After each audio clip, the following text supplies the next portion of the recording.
रूप के समुद्र सब भाइयों को देखकर सारा रानीवास हर्षित उठा। सासुएं महान प्रसन्न मन से निछावर और आरती करती हैं। श्री रामचंद्र जी की छवि देखकर वे प्रेम में अत्यंत मग्न हो गई और प्रेम के विशेष वश होकर बार बार चरणों लगी।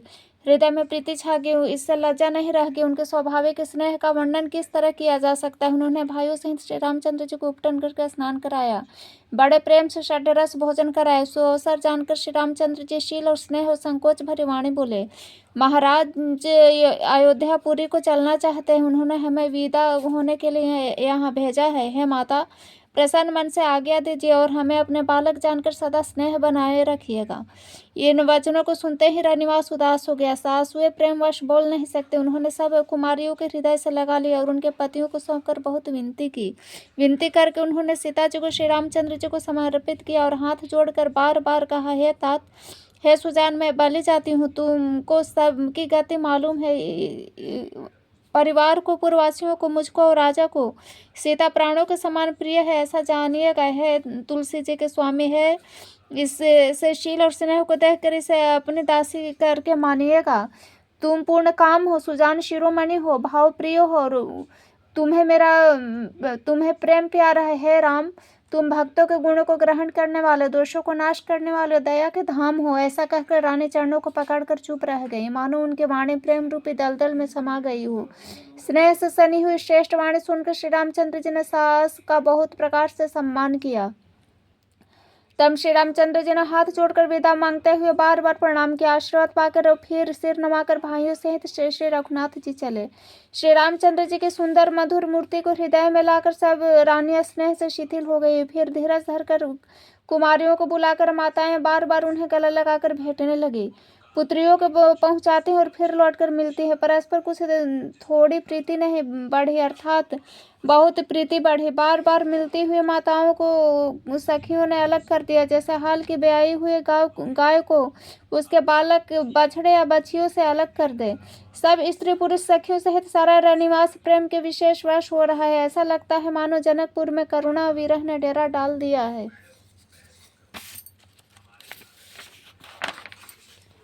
जानकी ने जिन तोता और मैनों को पाल पोस कर बड़ा किया था, सोने के पिंजड़े में रहकर पढ़ाए थे, व्याकुल होकर कह रहे हैं, वैदेही कहाँ है। उनके ऐसे वचन सुनकर धीरज किसको नहीं त्याग देगा, अर्थात सबका धैर्य जाता रहा। जब पशु और पक्षी इस तरह विकल हो गए तब मनुष्य की दशा कैसे कही जा सकती है। भाइयों सहित जनक जी वहां आए। प्रेम से उमड़कर उनके नेत्रों में प्रेमाश्रु जल भर आया।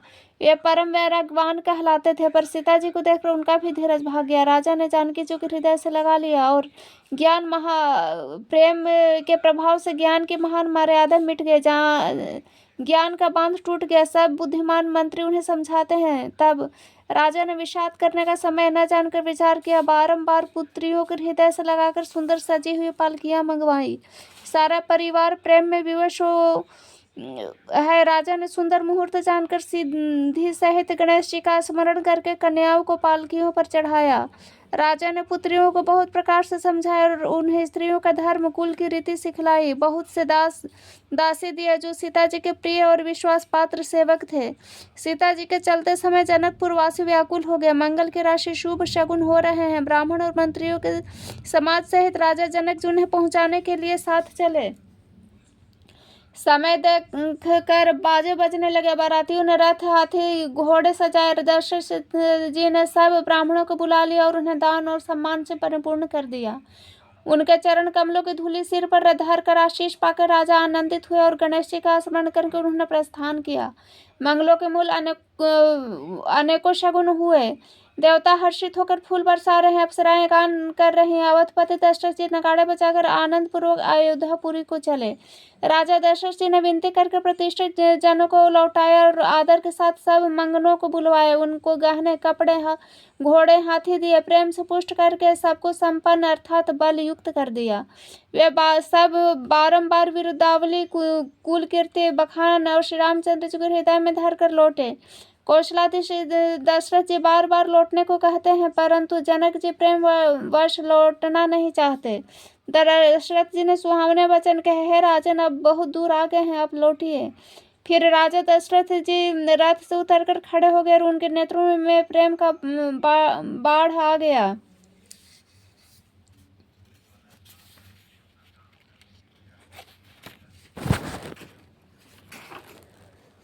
तब जनक जी ने हाथ जोड़कर मानो स्नेह रूपी अमृत में डुबोकर वचन बोले, मैं किस तरह बनाकर विनती करूं। हे राजन, आपने मुझे बड़ी बड़ाई दी है। अयोध्यानाथ दशरथ जी अपने स्वजन समधि का सब प्रकार से सम्मान किया। उनके आपस के मिलने में अत्यंत विनय थी, इतनी प्रीति थी कि हृदय में समाती न थी। जनक जी ने मुनि मंडलों को सिर नवाया और सबसे आशीर्वाद प्राप्त किया। आदर के साथ वे रूपशील और गुणों के निधान सब भाइयों से अपने दामाद से मिले। सुंदर कमल के समान हाथों को जोड़कर ऐसे वचन बोले मानो प्रेम से ही जन्मे हो। हे राम जी, मैं किस प्रकार आपकी प्रशंसा करूं।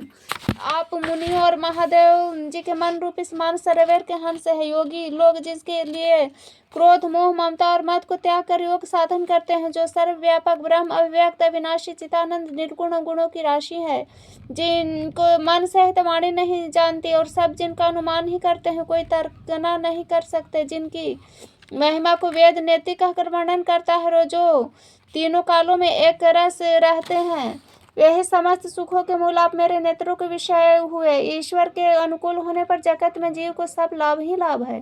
आपने मुझे सब प्रकार से बढ़ाई दी, अपना जन जानकर अपना लिया। यदि 10,000 सरस्वती और शेष करोड़ों कल्पों तक गणना करते रहे तो भी है रघुनाथ जी, सुनिए, मेरे सौभाग्य और आपके गुणों की कथा कहकर समाप्त नहीं की जा सकती। मैंने जो कुछ कह रहा हूँ आपने इस तरह की बल पर है कि आप अत्यंत थोड़े से प्रेम में प्रसन्न हो जाते हैं। मैं बार बार हाथ जोड़कर यह मांगता हूँ कि मेरा मन भूलकर भी आपके चरणों को न छोड़े। जनक जी के श्रेष्ठ वचनों को सुनकर जो मानो प्रेम से पुष्ट किए हुए वे पूर्ण काम श्री रामचंद्र जी संतुष्ट हुए। उन्होंने सुंदर विनती करके पिता दशरथ जी, गुरु विश्वामित्र जी और कुल गुरु वशिष्ठ जी के समान जानकर ससुर जनक जी का सम्मान किया। फिर जनक जी ने भरत जी से विनती कर प्रेम के साथ मिलकर उन्हें आशीर्वाद दिया। फिर राजा ने लक्ष्मण जी शत्रुघ्न जी से मिलकर उन्हें आशीर्वाद दिया। परस्पर प्रेम के वश होकर बार बार आपस में सिर नवाते हैं। जनक जी की बार बार विनती और बड़ाई करके श्री रघुनाथ जी सब भाइयों के साथ चले। जनक जी ने जाकर विश्वामित्र जी के चरण पकड़ लिया, उनके चरणों की रज को सिर पर और नेत्रों पर लगाया। उन्होंने कहा, हे मुनीश्वर सुनिए, आपके सुंदर दर्शन से कुछ भी दुर्लभ नहीं है। मेरे मन में ऐसा विश्वास है, जो सुख और सुयश लोकपाल चाहते हैं परंतु असंभव समझकर जिनका मनोरथ करते हुए सकुचाते हैं, हे स्वामी, वही सुख और सुयश मुझे सुलभ हो गया। सारी सिद्धियां आपके दर्शनों की अनुगामिनी है, अर्थात आपके पीछे पीछे चलती है। इस प्रकार बार बार विनय और सिर नवाकर तथा उनसे आशीर्वाद पाकर राजा जनक लौटे। डंका बजाकर बारात चली। छोटे बड़े सभी समुदाय प्रसन्न हुए। रास्ते के गांव के स्त्री पुरुष श्री रामचंद्र जी को देखकर नेत्रों का फल पाकर सुखी होते हैं। बीच बीच में सुंदर मुकाम करते हुए तथा मार्ग के लोगों को सुख देते हुए वह बारात पवित्र दिन में अयोध्यापुरी के समीप आ पहुंची। नगाड़ों पर चोटें पड़ने लगी, सुंदर ढोल बजने लगे, भेरी और शंख की बड़ी आवाज हो रही है, हाथी घोड़े गरज रहे हैं, विशेष शब्द करने वाले झांझे सुहावने डफलियां तथा रसीले राग से शहनाइयां बज रही है। बारात को आती हुई सुनकर नगर निवासी प्रसन्न हो गए। सबके शरीर में पुलकावली छा गई। सबने अपने अपने सुंदर घरों, बाजारों, गलियां, चौराहों और नगर के द्वारों को सजाया। सारी गलियां और गाजे से सिंचाई गई। जहां तहां सुंदर चौक पुराए गए। तोरणों, ध्वजा, पताकाओं, मंडपों सा बाजार ऐसा सजा कि जिसका वर्णन नहीं किया जा सकता। फल सहित सुपारी, केला, आम, मौलसीरी, कदम और तमाल के वृक्ष लगाए गए। वे लगे हुए सुंदर वृक्ष पृथ्वी को छू रहे हैं। उनके मणियों के थाल बड़ी सुंदर कारीगरी से बनाए गए हैं। अनेक प्रकार के मंगल कलश घर घर सजाकर बनाए गए। श्री रघुनाथ जी की पुरी को देखकर ब्रह्मा आदि सब देवता सिहाते हैं। उस समय राजमहल अत्यंत शोभित हो रहा था। उसकी रचना देखकर कामदेव का भी मन मोहित हो जाता था। मंगल शकुन, मनोहरता, रिद्धि सिद्धि, सुख, सुहावनी संपत्ति और सब प्रकार का उत्साह मानो सहज सुंदर शरीर धर धर कर दशरथ जी के घर में छा गए हैं। श्री रामचंद्र जी और सीता जी के दर्शनों के लिए भला कहिए कौन किसे लालसा न होगी। सुहागिन स्त्रियां झुंड के झुंड मिलकर चले, जो अपनी छवि से कामदेव की स्त्री रति का भी निरादन कर रही है। सभी सुंदर मंगल द्रव्य एवं आरती सजाते हुए गा रहे हैं, मानो सरस्वती जी ही बहुत से वेश धारण किए गा रही हो। राजमहल में आनंद के मारे शोर मच रहा है। इस समय उस सुख का वर्णन नहीं किया जा सकता। कौशल्या जी आदि श्री रामचंद्र जी के सब माताएं प्रेम के विशेष वश होने से शरीर की सुध भूल गए हैं। गणेश जी और त्रिपुरारी शिव जी की पूजा करके उन्होंने ब्राह्मणों को बहुत सा दान दिया और ऐसे परम प्रसन्न हुए मानो अत्यंत दरिद्री चारों पदार्थ पा गया हो। सुख और महान आनंद से विवश होने के कारण सब माताओं के शरीर शिथिल हो गए, उनके चरण चलते नहीं। श्री रामचंद्र जी के दर्शन के लिए अत्यंत अनुराग में भरकर परछन का सब सामान सजाने लगे। अनेक प्रकार से बाजे बजते थे। सुमित्रा जी आनंद पूर्वक मंगल साज सजाए। हल्दी, दूब, दही, पत्ते, फूल, पान, सुपारी आदि मंगल की मूल वस्तुएं तथा अक्षत, अखुए, गोरोचन, लावा, तुलसी की सुंदर मंजरियां सुशोभित है। नाना रंग से विचित्र किए हुए सहज सुहावने सुवर्ण के कलश ऐसे मालूम होते हैं मानो कामदेव के पक्षियों ने घोंसले बनाए हो। शकुन की सुगंधित वस्तुएं बखानी नहीं की जा सकती। सब रानियां संपूर्ण मंगल साज सज रहे हैं। बहुत प्रकार से आरती बनाकर वे आनंदित हुए सुंदर मंगल गान कर रही हैं। सोने के थालों को मांगलिक वस्तुएं से भरकर अपने कमल के समान कोमल हाथों में लिए हुए माताएं आनंदित होकर परछन करने के लिए चली। उनके शरीर पुलकावली छा गई। धूप के धुएं से आकाश ऐसा काला हो गया मानो सावन के बादल घुमड़ घुमड़ कर छा गए हो। देवता कल्प वृक्ष के फूलों के मालाएं बरसा रहे हैं, ऐसे लगते हैं मानो बगलों के भांति मन को अपनी ओर खींच रही हो। सुंदर मणियों से बने बंधन वार ऐसे मालूम होते हैं मानो इंद्र धनुष सजाए हो। अटारियों पर सुंदर और चपल स्त्रियां प्रकट होती और छिप जाती हैं, ऐसे जान पड़ते हैं मानो बिजलियां चमक रही हो। नगाड़े की ध्वनि मानो बादलों की घोर गर्जना है। याचक गण, पपी है, मेढक और मोर है। देवता पवित्र सुगंध रूपी जल बरसा रहे हैं, जिसकी खेती के समान नगर के सब स्त्री पुरुष सुखी हो रहे हैं। प्रवेश का समय जानकर गुरु वशिष्ठ जी ने आगे दित्या रघुकुल मणि महाराज दशरथ जी ने शिव जी, पार्वती जी और गणेश जी का स्मरण करके समाज सहित आनंदित होकर नगर में प्रवेश किया। शकुन हो रहे हैं, देवता दुदुम्भी बजा बजा कर फूल बरसा रहे हैं। देवताओं की स्त्रियां आनंदित होकर सुंदर मंगल गीत गाकर कर नाच रही हैं।